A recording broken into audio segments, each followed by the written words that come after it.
Bonjour et bienvenue dans cette nouvelle chronique Prévention Addicto. Aujourd'hui, nous allons parler des écrans et plus précisément des réseaux sociaux. Cela part d'une remarque toute simple, presque une question. Je passe beaucoup de temps sur les réseaux sociaux, et alors ? Pour parler de ce sujet, nous avons invité Coralie, médecin au Centre expert ressources du jeu pathologique de Limoges, et Céline, conseillère en économie sociale et familiale dans cette même structure. Bonjour mesdames. Bonjour Julien. Tout d'abord, pour commencer, qu'est-ce qu'un réseau social ? Un réseau social, c'est un ensemble de services permettant de développer des conversations et des interactions sociales sur Internet ou en situation de mobilité. Et ça concerne beaucoup de monde ? À ce jour, on compte 4,2 milliards d'utilisateurs actifs des réseaux sociaux dans le monde et 49,6 millions d'utilisateurs actifs rien qu'en France. Chiffre intéressant, 5,6 millions de nouveaux utilisateurs de réseaux sociaux en France en 2021. Et il existe différents types de réseaux sociaux. Oh oui, une multitude, et de nouveaux apparaissent tous les jours, rendant les anciens obsolètes et dépassés. Chaque réseau permet une façon différente de communiquer et on a tendance à les multiplier. Il y a les réseaux sociaux pour chatter, tweeter, on peut partager des images instantanées, créer des clips vidéo avec des effets ou partager une story. Ces réseaux sont les plus utilisés chez les jeunes de 16 à 25 ans. Facebook est le plus répandu chez les plus de 25 ans, permettant de discuter avec ses amis et d'échanger des photos.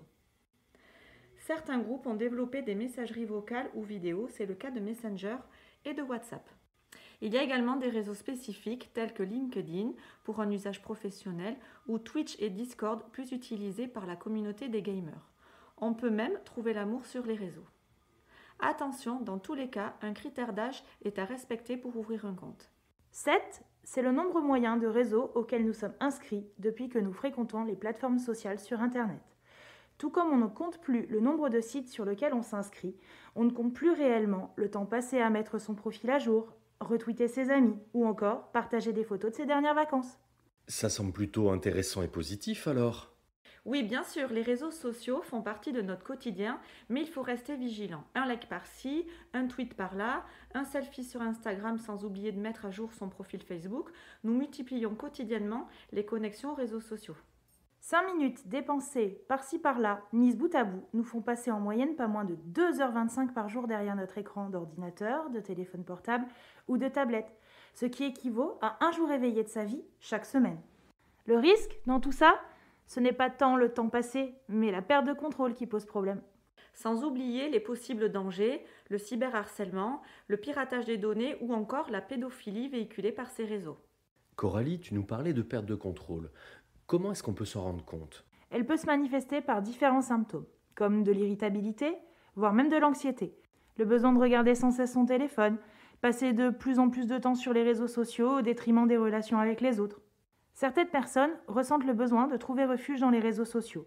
Certains essayent de fuir quelque chose ou de trouver des réponses à certaines questions qui leur font obstacle.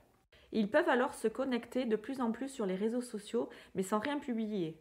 Ils passent leur temps à faire défiler les fils d'actualité et à lire les commentaires des autres. Ces comportements peuvent entraîner d'importantes répercussions sur la vie quotidienne. Des conflits, de l'isolement, des troubles du sommeil, voire de l'échec scolaire. Et donc, au final, on peut être addict aux réseaux sociaux. Le concept d'addiction au virtuel n'est reconnu par aucune instance scientifique. Quand on pense en termes d'addiction, on suppose généralement une rupture des liens sociaux. Dans le cadre des réseaux sociaux, l'individu continue à vivre, à sortir de chez lui, à se rendre au travail. Cela n'empêche pas cependant certaines personnes d'avoir un véritable comportement compulsif vis-à-vis des réseaux sociaux. Elles vérifient de façon quasi obsessionnelle que ce qu'elles ont posté a été commenté, liké, ou encore si elles ont de nouveaux followers.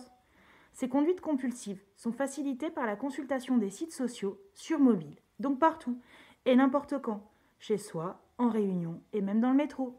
L'utilisation des réseaux sociaux pour la majorité des personnes n'est pas problématique. Elle permet de rester en contact avec ses amis, d'échanger. Mais il faut rester vigilant sur le temps qu'on y passe. Si vous avez l'impression que vous y passez plus de temps que vous le voulez, que vous constatez des signes de rupture de lien social, c'est peut-être que votre usage devient problématique. Dans ce cas, n'hésitez pas à contacter votre médecin traitant ou une équipe d'addictologie proche de votre domicile. C'est la fin de cette chronique. Vous pouvez contacter le CERGEP de Limoges au 05 55 11 96 85. En attendant, Si vous avez des questions à titre professionnel ou personnel, pour vous ou pour un membre de votre entourage, vous pouvez nous joindre au Xapa Bobillo, 80 rue François Perrin à Limoges, par téléphone au 05 55 34 43 77 ou sur notre site internet centrebobillo.fr. Au revoir et à bientôt.